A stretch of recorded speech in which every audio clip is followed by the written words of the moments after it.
Welcome back to another episode of IB. What's going on? I'm Aeden. I'm Heather. And I am Gregory. So, mates, today we're gonna talk about the humanities. speak properly. And once again, our dear. It really sounds like she's dead. I mean, in this video, she technically is. Our beloved Little Mermaid, forever missed and reminisced in our hearts. So we have Flounder today to join us. So this episode we're going to be talking about Group 3 subject, which is your humanities. So you have your Group 4, which is your science, right? It's called natural science. Humanities is your social science.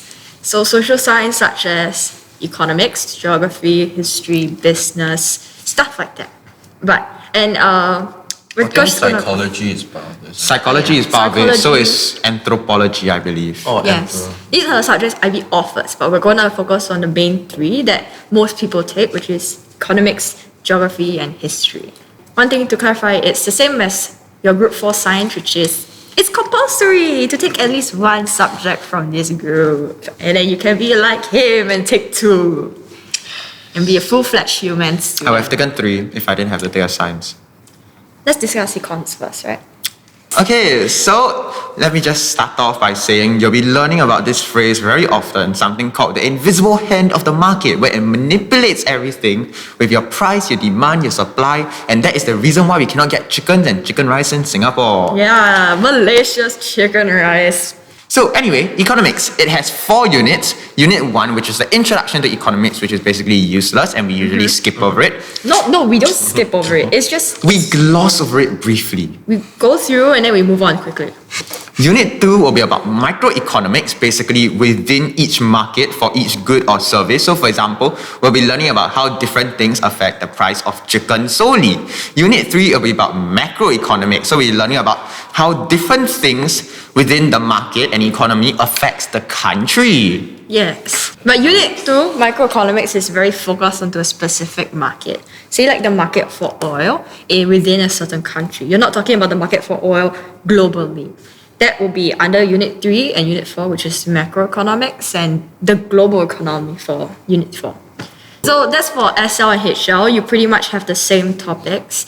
HL, however, has like chapters that are specific to HL only, such as market failure and socially undesirable outcomes. Sounds very daunting, but honestly, it's pretty straightforward if you take the time to understand. We call these content addition. So for example, when you begin, you will have stuff that SL people don't learn. For example, marginal utility or things such as like Critiquing the consumer behavior and all those stuff. consumer patterns and how different people react to the market changes based on what behavioral factors. For example, panic buying and panic selling. Socio-economical behavior.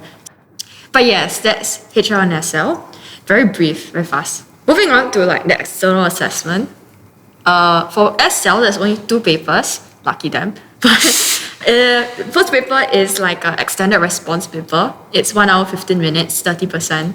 And you have 25 marks. So you get to choose from 3 questions and you just need to answer one of them. For paper 2, it's 1 hour 45, it's 40%, it's a data response paper. So they give you an extract, like a very long extract. Have you done the thing?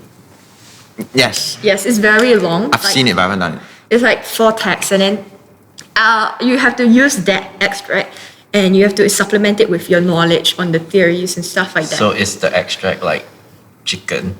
Yeah, it's specific to, the one that we just did of a practice paper is on red meat and how consumption of red meat affects the price elasticity of demand in certain regions. I'm throwing out terms that you probably won't understand, but it's it'll be like, they'll give you data, they'll give you like a table and they'll give you the percentages, stuff like that. Or I could break it down for you. For example, let's say they'll give you this news article that says, new news article has been published where health studies have found that avocados are good for you and are like have beneficial properties. And so this will cause a change in people's preferences. They'll more likely want to buy avocados. And so how does this health paper change the demand for avocados? And how many people want to buy avocados now? You just explain it with a bunch of economical terms such as rightward shift in demand due to non-price determinants. What? Yes. Yes, a bunch of technical jargon. Very technical. What's the phrase? What's the phrase that we use? What? Potato sensuous or something? What? Potato? No, the econ thing. Ceteris paribus? Ceteris Ceteris- potato. No. Ceteris platypus. Ceteris paribus. It means Ceteris paribus.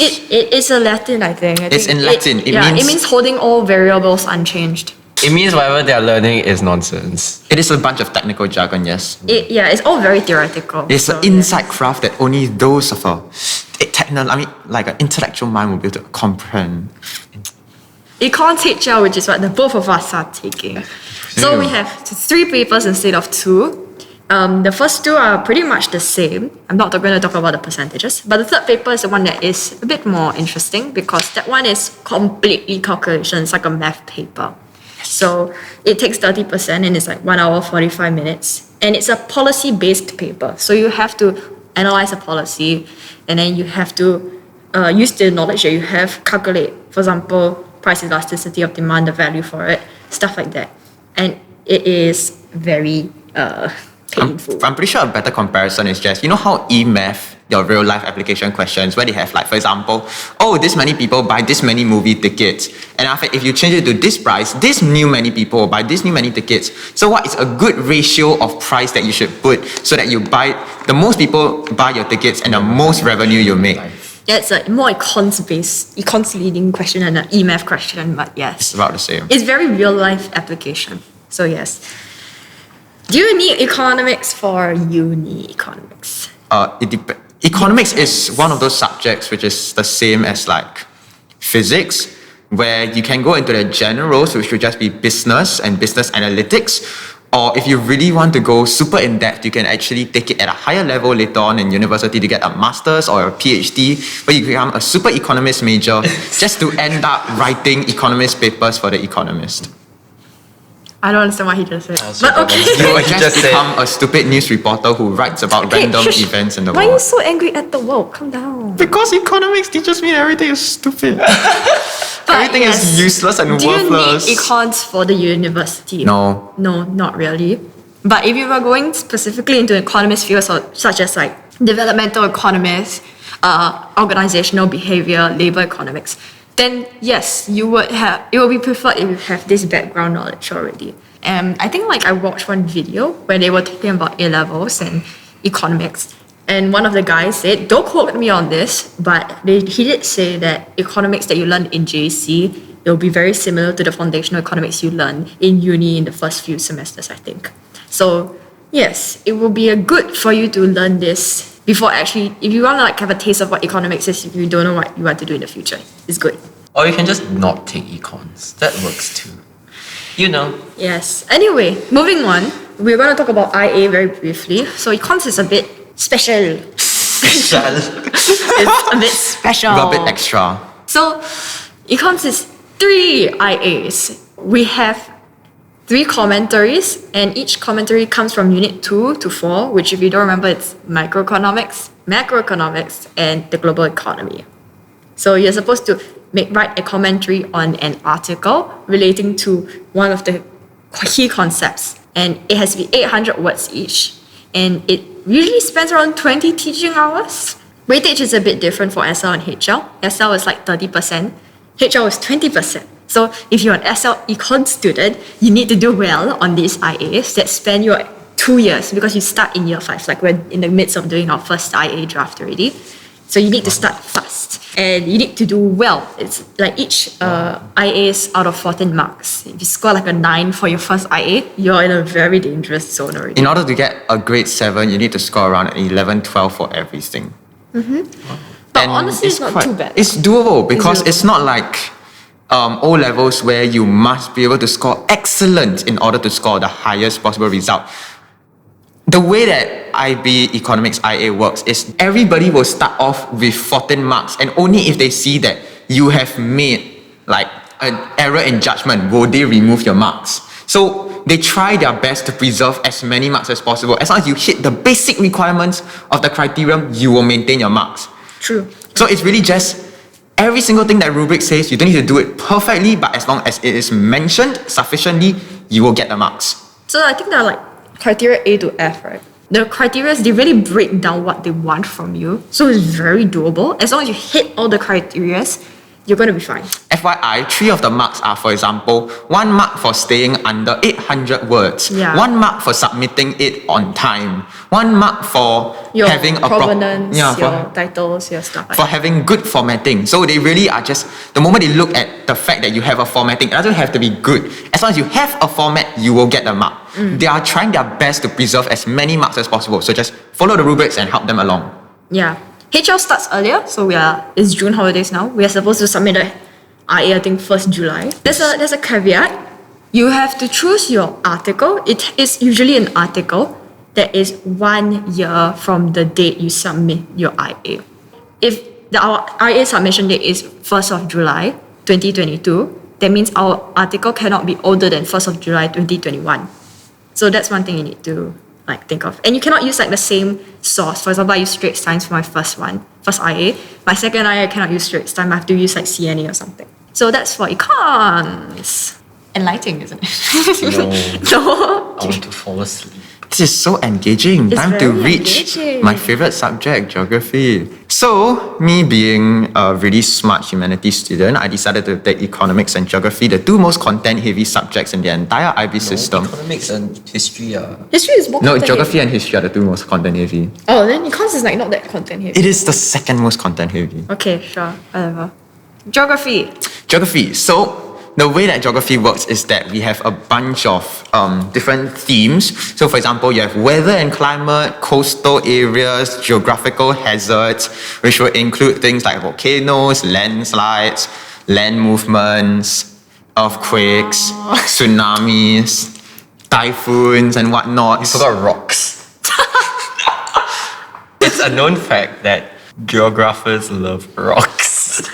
In fact, that is actually not true, because in geography, we have 2 different sections. You have physical geography and you have human geography.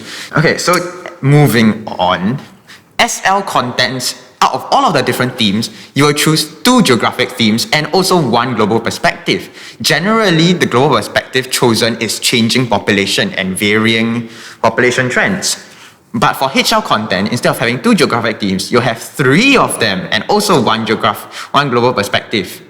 So, for your external assessments, a.k.a. exams, you will have 2 papers and a field work for SL. Your first paper will be 1 hour and 30 minutes and it's worth 35%. You will have to choose between either an extended answer question or structural question. Paper 2 is 1 hour and 15 minutes long and it's worth 40%. Dun dun dun. Dun, dun. It has 3 structured questions and you get to answer 1 extended answer question from a choice of 2. Basically, structured questions are your SPQs.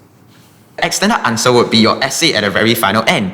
And welcome to a new format of essay where in the past you had 8-mark questions and you had 10-mark questions. Now you have 15. Oh, if you are struggling to even hit 8 or 10 during O levels, like most of the students are, you will definitely not be hitting 15. So you're in the same boat as us.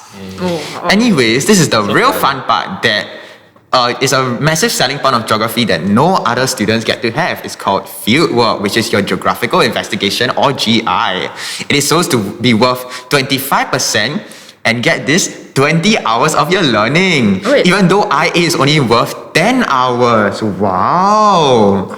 Oh, wow. So not only do you have to go out there to collect data, you have to collect it, if you remember from your geographical investigation, you have to collect it over multiple days to see multiple trends. You need to collect it in day, afternoon, and night. And you need to have multiple data set points. Just as a FYI, I'm not too confident about Geog IA, but at least for Geog EEs, you will have basically about a 90-page long EE with a bunch of data analysis, annotated graphs and whatnot. And this is 3,000 words, mind you. 3,000 words will spend you 90 pages minimally. It's 4,000. It's 4,000 words will spend you 90 pages minimally, but most other EEs will only spend you maybe maximum 30 pages. Does fieldwork require you to come up with your own RQ? This is an unimportant question. Next question. Sorry. Yes, it requires us to come up with our own RQ. So it's the same formatting as IA, where you need to have your own but I'm pretty sure you need to have a reasoning as to why you're trying to go and look at this fact. And after that, you need to go and collect your own data, form your own hypothesis, come up with different data sets, and after that find out what could have been improved from your experiment, your fieldwork, and after that, whether your hypothesis is supported by your data, and after that to form a conclusion afterward, which it sounds like quite a lot of effort. But geography is actually really important if you want. It gives you unlocks a lot of opportunities in the future if you want to go work at places like URA, urban development, or NEA, or like you want to get a geographical scholarship. Can you not scroll down? Thank you very much. Sorry. And I've had for HL, what a bunch of bumbling fools. HL, haha, HL. For HL geography people, your paper 1 will be 2 hours and 15 minutes, which is now worth 35%, and it'll be the same format. Your paper 2 is worth 1 hour and 15 minutes, which is now worth 25%. But this time it has 3 structured questions. Oh, it's the exact same. Never mind. Now you have something called paper 3, which is 1 hour and 20%. And it'll be the choice of 3 extended questions. You need to go and choose 2 of them, I believe. And that just means you have to write 2 15-mark essays. Just as an FYI, despite taking full geo in O-levels and scoring an A1, not once have I ever scored a 10 out of 10 for essays. So good luck. Maybe you did in No one scores full marks for essay. Oh no, there are people who score full marks for essay. Okay. Just let me give you a little example of what you're getting into for geography. You really need to have a love for this subject, or for me, just absolutely love pain and suffering and crying, because see, right, each chapter or topic outline, you will have basically 3 to 4 units, and within each unit you need to have roughly around 2 case studies, and each case study will give you around like 4 pages long. So if you take HL geography, you will have roughly 4 times 4 times 4. 4 cube. Hey, don't you come 64. and compare readings with me, okay? 64 pages worth of case studies. That's nothing. No. 64 pages worth of condensed case studies. And let me just give you an example. For your geography essay that you're using in O-levels, your Tohoku 2011 earthquake and tsunami would be roughly around 1.5 pages long. So you need to take your whole entire weather essay and times it up by a lot. It is quite a lot to write. And you know how in O-levels we only had to do 2 SPQ questions out of the 4 SPQ questions, where you have like question 1 with all the way from part A to part E. Now you have 3 questions in exact. You used to have 1 hour. Now we have 1 hour and 4. Wait, no, you used to have 1 hour 30 minutes. Now we have 2 hours and 15. So your arms will break even more. It's more writing intensive than history, actually. Believe it or not. Are you sure? No, it is. Okay, which one? Casual. Like, I took both history and geography. No. Casual deviation. Which one that has the most writing? Geography, history, or social studies? History and geography have equal amounts of writing, but geography has to write faster. Social studies? Social studies is nowhere close. Social studies, I had extra 30 minutes left in the exams. Geography, I don't even have enough time to finish. You're kidding. So, what uni and career pathways are there? If you have been following the global movement on global climate change, we have been caring a lot about sustainabilities. And so, 2 new upcoming job prospects in the future that we could definitely see would be 1, computer engineering or computer sciences, anything that has to do with programming, and 2, anything that has to do with sustainability. So if you take geography, actually your job prospects are looking pretty good in the future, because you'll be at the forefront of all of these leading technologies and places where all of the big businesses and countries are actually, and industries are actually beginning to work towards zero emissions, and you could be part of that movement to help. Hey, econs. Econs. Yeah. So if you take both econs and geography, not only do you know how to go and solve the issues, you know how to make money out of it. Okay, geography IA is basically our field work, which I already mentioned above. And it's just a whole entire science report except on the world. On the world. Yes, on the world and its interactions between each other. So you have human geography and physical geography. Physical geography will be teaching you about weather and climate and how to combat global climate change. Human geography will be things like urban planning, how to make sure that the world doesn't have too high of an old dependency ratio, which basically just means too many old people to too little young people, how we can support our current lifestyle without making too many changes, to how to fully utilize all of our resources and whatnot. Yeah. Yeah. Yeah, it's geography. So moving on to history. I love geography. The best subject, obviously. I took history and I still think geography is better. Okay, well, your opinion doesn't matter here. Yeah, Oh history my teaches you that nobody's opinions matters. History is written by the winners. Okay, anyway. So moving on to history. So for your SL history, which is what I take, you have to study of one prescribed subject from a choice of 5. Then you have to study 2 world history topics from a choice of 12. And then your Wow. exactly right. Anyway, then your IA will be a historical investigation, which is basically you write about sources to answer a question. So your prescribed subjects, there are 5. Military leaders, conquest and its impact, the move to global war, rights and protests, conflict and intervention. And the textbook is actually really small, which I'm quite surprised, but I haven't opened it. And I probably think the words are tiny. So You yeah. probably think the words are tiny. Yeah. But okay, I'll talk about the readings later because the readings for history are horrendous. Anyway, so then the world history topics, the 12 are society and economy. Hey, economics. Nope. Causes and effects of medieval wars. So that one is the Jewish battle. There's a Jewish battle.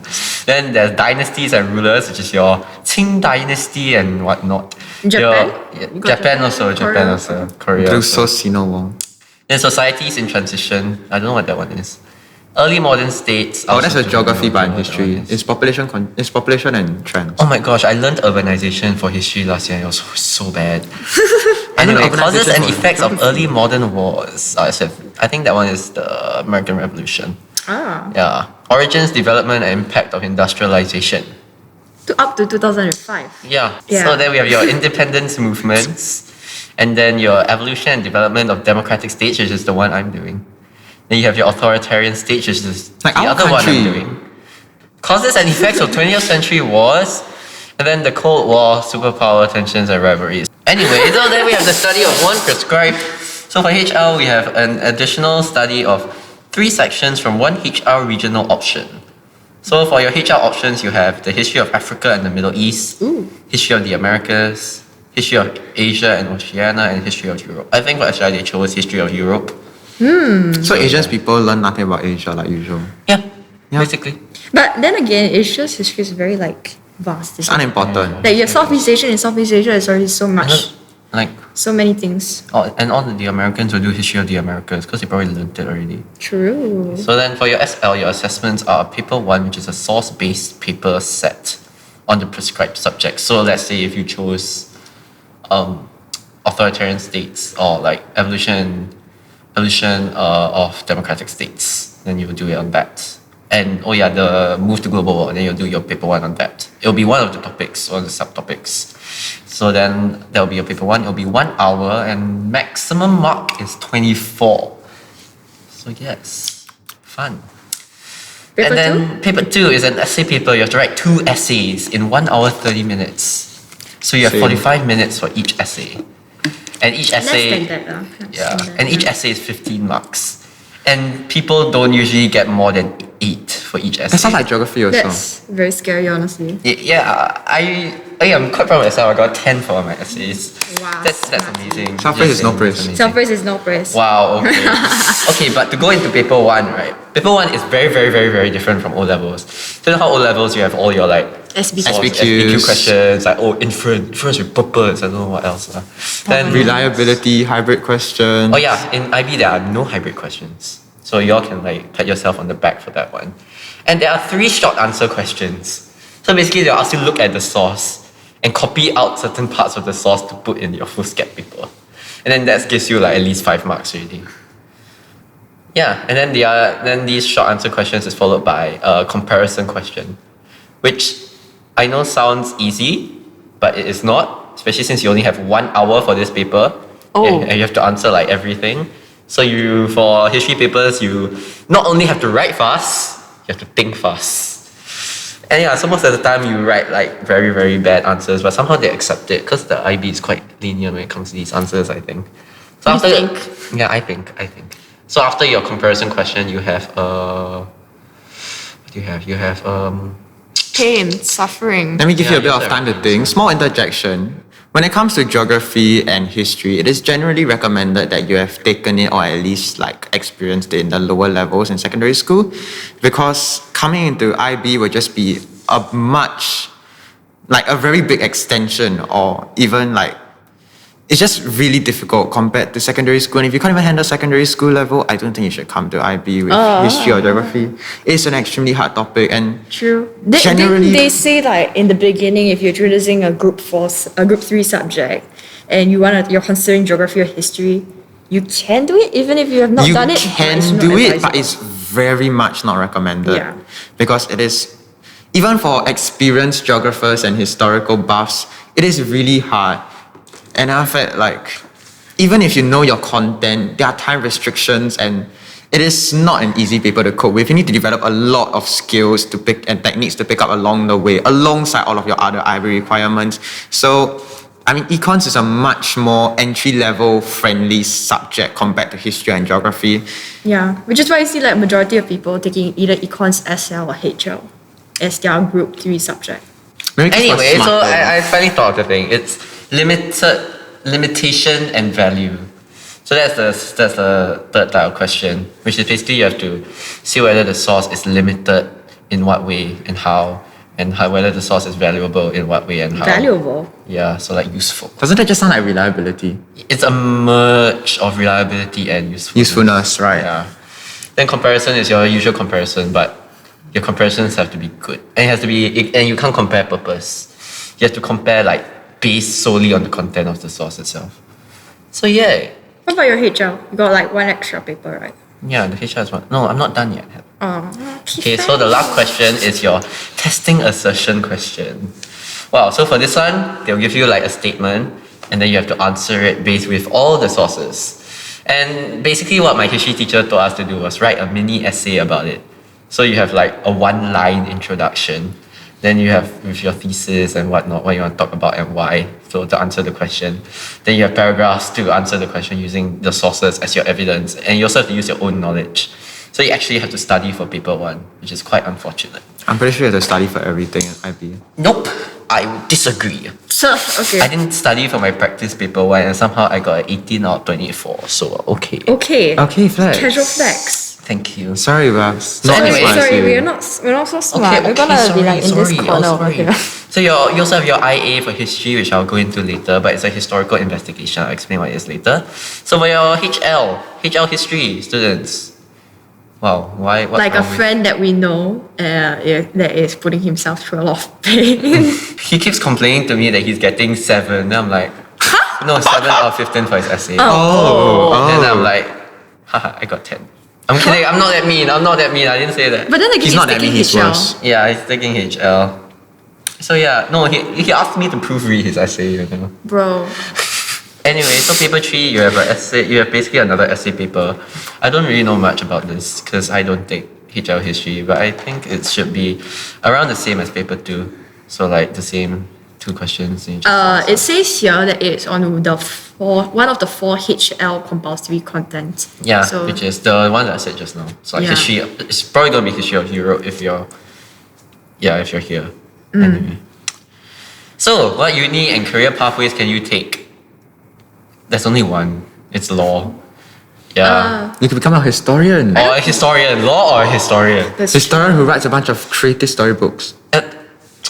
Anyway, so now we have law. So law, my teacher, okay, it's not a requirement, but it's good to have if you want to do law, because you know how lawyers have to look at all the evidence. Then in this way, your evidence are your sources, so you have to analyze each of your evidences, then come up with a case, that sort of thing. So that's what my history teacher said. So if you want to do law, history is good, but it's only a requirement if you want to be a historian. IA, so for SL it's 25%. For HL it's 20%. It's 20 hours and you do 1 RQ. So you make up an RQ. It can be on anything, like in the world. Because the IB history syllabus is quite broad. You only do like certain parts of it. So it can be anything. I think most people usually do the Spanish Civil War, which is quite interesting. Ooh. Yeah. So basically, it's that, and you just have to find sources, and you have to analyze each source and how they answer your RQ. It's basically a glorified history essay. Yeah, with sources. So you know the last question of testing assertion is basically that, but it's a full essay with sources as your evidences. Yeah, it's quite interesting. If you're wondering there's no literature on the Group 3 Humans, you have to look at our Group 1 episode where we talk about how literature is part of our studies in language and literature. So yes, there's no literature for I've got to this. say something. So for history, there's something called history readings, which is basically how you get all your content. And each week, you'll get at least 30 pages of history readings. So right now, I am 4 readings behind. Oh, so no. as you can imagine, I have about 60 pages of history readings to do. And it's very fun. I'm not crying. You are. Luckily, we have the holidays, right? I mean, what's the holidays except for catching up on work? Yes, that's so true. I need to catch up on my bio. Okay, that reminds me. Speaking of historical readings, history readings are how you form your case studies, right? No. Really? They give you your content. Oh, There's it's just like a case textbook. studies. Yeah, it's just textbook. Okay, for geography, I assume history is the same also. Case studies will not be given to you the same way how you can find them in your geography textbook and find all of the data points and sets or whatever you need to write in your essay. You are going to have to go and Google everything yourself, find out all of your data points that you need, and you won't even know if you have all of the data points or not. You basically just go in there, throw everything at the wall and see what sticks, keep the ones that stick, and after just carry them over into the next exam and pray you get a 7. Yeah. Yeah, that's how case studies work So basically. you know how in the essay you have the points, right? You have to make up your own points. They only give you the evidence. They don't give you the You points. don't even know what things you need. No, I don't even get the evidence. We have to craft our own evidence and our own points. How you craft your own evidence? They give us all the readings with all the evidence. You have to Google for your own evidence. So you have to find your own articles and you won't even know if you have enough evidence or not. Everything is flying over my head. Don't know what you guys are talking about. Yes, Econ's child. It's Econ's okay. child. Imagine reading 1,000 articles for economics and using that as a real life example. That's geography and history. Yay! Yay! I love history. I love geography. Learn about the banana shortage of the world. Banana. banana. Because I'm a monkey. Banana. Ooh. Can you stop? Okay, anyway, so that's econs, geography, and history in a nutshell. Yes. In a and banana shell. If you think you Banana peel. I think if you compare this to A levels, like there are some subject combis under the art stream that is like Helm or Gelm. What's right? Helm and Gelm? Helm is like History, H2 econs. history, econs, literature, and then like math. Oh, so that's why they call it Helm. Yeah, Yeah. and then they call it Gelm. It's like you replace history with It's geography. Yeah. So yeah, if you want to be if you want a IB version of that, you have to be like him and take like geography and econs as your 2 humans, but you have to take at least one. So yes, that's it. I think that's I about love it. the IB. I love IB. I love coming to school. I love every day. coming to school. Hello. I love sleeping at 6:40 a.m. to wake up at 7. Yay! Yay! Wait, we don't even have school. Why are you sleeping at 6:40 Yeah. a.m.?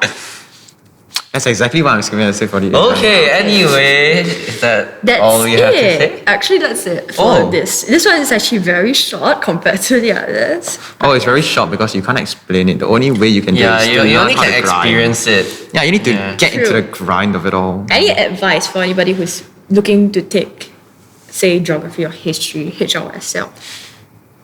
You might want to train writing essays and like with 10-minute buffer timings and break your arm very consistently. Get used to breaking your arm. You need to train dexterity in your fingers and make sure that you don't lose blood flow because you're going to be writing a Oh lot. my gosh. I remember like social studies, I was right. Then like you will stop because your hand cramp halfway and then not do No, this. no, you have to continue. You don't. No, Yeah, yeah.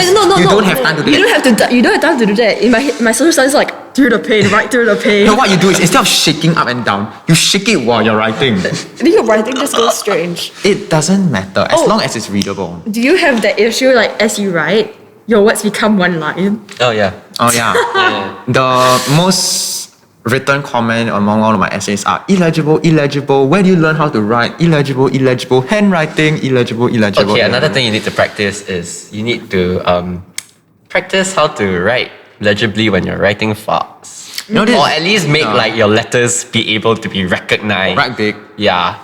You know, this is one of those topics, one of those subjects where like, when the teacher says you shouldn't type out your notes and you should write out your notes, that is actually a pretty solid advice, but I'm still going to type it regardless because it looks neater. No. Yeah, the typing is nicer. I It always looks type out my nicer history because notes. my handwriting is ugly. No, you type it out because there's so much content that you can't write everything. Oh yeah, oh that's the best part. If you take this subject and you like, if you're old fashioned and you need handwritten notes, make sure you Lucky buy you, like man. 10 C-ring binders or more because you're going to need all of it. Yeah. For econs, I think like Oh, because it's notes useless. in class is best if you take it with hand because then you can draw the diagrams. But if you are talking about notes that you prepare for exam, type it out. So one tip for geography and econs or history, basically the group 3 subjects, unlike group 4 where you can actually follow the class pace and the syllabus, I think that a great advice for group 3 is to read ahead, honestly. Yes. Because even if you make notes for a whole entire chapter ahead, you're still probably not going to understand anything that happens in lesson. So it's like, you need triple reinforcement. You read it first, you go to lesson and you understand a bit, then you go home and you consolidate all of your resources. Then after that, you go to exam and you find out that all of your resources are wrong and you had false confidence heading into the econs exam and you failed. For history, right, you don't actually learn anything during lesson. Oh, great. You learn wow. everything outside of lesson. That's why Self-study there are readings. periods. So basically, you have to rely on your readings heavily. And I suggest, right, for history, learn how to think fast, learn how to analyze the source faster. Because, yeah, you're going to have to. And it's You need to very learn how to stressful. cherry pick details. Don't look at everything. Just look at the important things and No, you have to look at the details because the details gives you the answer. No, don't look at everything. Just look at the prominent ones and like. Since the actual one things that's taking geography, Yeah, shall no, a lot you of have to look at the details because the answer is in the details. You can't just gloss over the details. No, I mean, it's like only use the details that are important. Don't go and look at every single thing and analyze every single thing. Just grab the stuff. Grab but- enough points for yourself. No, and after but you're the done. points come in the insignificant details. Oh, It's okay, quite funny. okay. Let's agree to disagree. Maybe some people are like different experiences. Okay. Resources that you could possibly use. History, you need to go to the supermarket and buy boxes of tissues and a bunch of water bottles to go and hydrate yourself after crying. And you need to beg your teacher for readings if she doesn't give you any. For economics, you have this YouTube channel called Econs Paldal. ECONSPALDAL. It is- Just search econs IB. I'm pretty sure it's one of the first few. Yeah, it's just this person It's just of really an good. Indian persuasion standing in front of a whiteboard drawing a bunch of But he's really graphs. good. He's really good. insane. He's really good. He's really good. Most of your Oh, he does A levels as well. yeah. Oh yeah, econs is important for you to look at the world around you, especially for your IA. So like read newspaper. If you have Straits Times Telegram, go read those stuff. Even though I have it and I don't read it, but, you should read it because it will help in your understanding of how econs is applied in your everyday life. It also help like chicken prices in Malaysia now. Yeah, you can actually understand what's going on because of that. Like, Yeah, I understand what they're talking about. But yes, you will learn about these stuff and you realize, hey, why is my chicken rice plate going from $3 to $4? Hey, you can apply econs theory here. So yes. This is not recommended, but for econs, if you do have an iPad, you can Yes. use this software. I don't know how you're going to get it, it's up to you, but you can use this software called Good Notes where you can actually draw your graphs and after that save it and transport it all over. Disclaimer, you need an Apple Pencil. No, you do Or you not. can There are a be bunch like of me. styluses that work. Or you can be like me, do handwritten notes. Yeah, but then... You have to write fast. And usually I write quite fast. No, but that's the thing, right? But geography, any tips? Geography, any tips? At the start of every single unit, your teacher should release these unit slides, which will be about 100 pages long. You want to gloss through the first 70 pages for content, and then afterward, the last 30 pages should probably be case studies that you're supposed to copy down and after go and find more information on. One great disparity is that the slides, content, and the organization will be very different from the geography textbook organization. So a good advice would be case studies can actually be consolidated per unit. So for example, let's say geophysical hazards. Tohoku 2011 Japan, it was a mega earthquake. Yeah, I don't know what's going on. Yeah, sorry, it's a mega earthquake that was a disaster, right? And so you can use it to talk about the formation of earthquakes, the dangers and hazards and risks that these earthquakes bring about, and also what solutions you can bring about to go and mitigate these earthquakes, mitigate the hazards and like the effectiveness of these solutions. So you can use one whole entire event, geological event, for the whole entire case study across the unit. And it is advisable to do it with others so that you can pile in as much information as possible, and after that, you can have peer reviews, and after that, you can make sure that you have all of the information you need while getting rid of all of the unnecessary things. In IB, truly, the people in your classes are your best friends. You need help.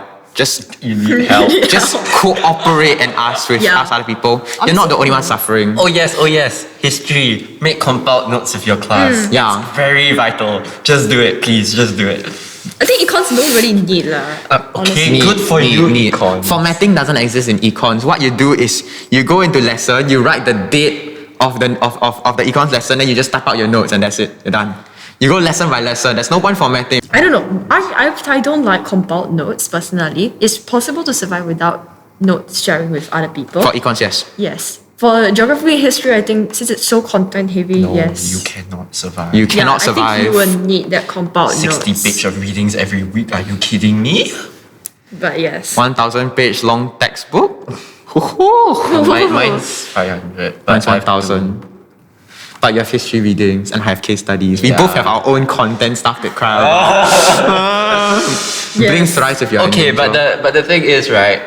A standard level humanities is a bad idea in general. It's a horrible idea. Except for econs. Econs is fine. Standard level econs is fine. Standard level history and geography, you basically learn nearly as much, but like it's a standard level, so it's kind of It's like not worth it. So don't be me. It's Don't be not stupid. use. I mean, it's kind of Only take the subject. lackluster you in the really love future. it. Yeah, only take the subject you really love it, because in the future, like, if you want to use any humanities, they kind of discredit standard level and call it the slower level. You need to go for the higher level subjects. Okay, this is all to all my science students. I know most of you are gonna take like 2 HR sciences and probably HR math or something, right? PCM. Yeah, but then okay, so only take the humanities SL that you love. If not, you're going to suffer. If you're like me and you took literature, go for econs because you will suffer taking geography and history because of the content. So what I did, right, after year 4, I went to look at the econs textbook because I was considering taking either econs or history. I looked at econs textbook. I read the first page. Then I'm like, okay, nope, this is not for me. This first page is the most boring page you chose. I know. I flipped to the middle. After I read the first page, I flipped to the middle. I was like, can I understand what this is? Demand, supply. Okay, no, pricing. the graphs are very daunting. When you first look at it, you see like 10 lines together, and you need to understand and be able to explain how all of those lines and different data set points work. It's very, very demanding. But the thing is that, for example, in your market, you have different factors like demand and supply, and you'll be taught demand and supply separately before combining it together, and it will make sense that way. So economics is one of those subjects where you cannot skip chapters. You have to go 1.1 to 1.2 to 2.2 to 2.3. You have to go step by step. I know I missed the count. I can't count, okay? Yeah, but it is very like, they lay the foundation very early on. So follow your teacher. If your teacher should have a very even pace of learning, and they'll build on top of the previous knowledge. Like what our econs teacher says, your questions that they will ask in the exams will comprise of all the chapters. They can take some from chapter 2, chapter 3, chapter 5, and form it into one question. So because like we said previously, macroeconomics is markets, and macroeconomics is a combination of all those markets together. So macroeconomics is really just a bigger version of microeconomics, and global economics is just a bunch of macroeconomics combined together. Everything boils down to microeconomics, and you need to have extremely strong foundation at every single level, and you need to build it up slowly. You cannot skip ahead of topic. You can't have any gaps in your knowledge. You need to know everything, because everything will come back to be tested on, and after that you need to know all of it, even topics that you wouldn't expect. For example, in the middle of like preferences and demand and supply, they'll suddenly ask you what influences consumer behaviors, and you're going to be like, oh no, I thought this topic was useless and I didn't study for it. what questions are you doing? How come I never see that one before? 2.6. Everybody thought 2.6 is useless. Oh right, but critiquing market behavior. Yes. Consumer behavior. Okay. But yes, I think that's about it. I think that's about it. I think that's all I want to talk about because I am so done with humanities. I don't want to. That's it. We hope you enjoyed the episode. And Thank you for coming on another episode of IB. What's going on? And we hope to see you next episode. I'm Heather.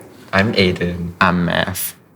You're Greg. Stop it. And let's hope the mermaid is here next time. Okay. Okay. Bye-bye. We'll see you. Bye.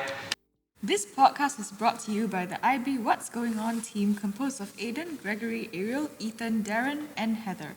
Please like, share, and subscribe. Thank you very much.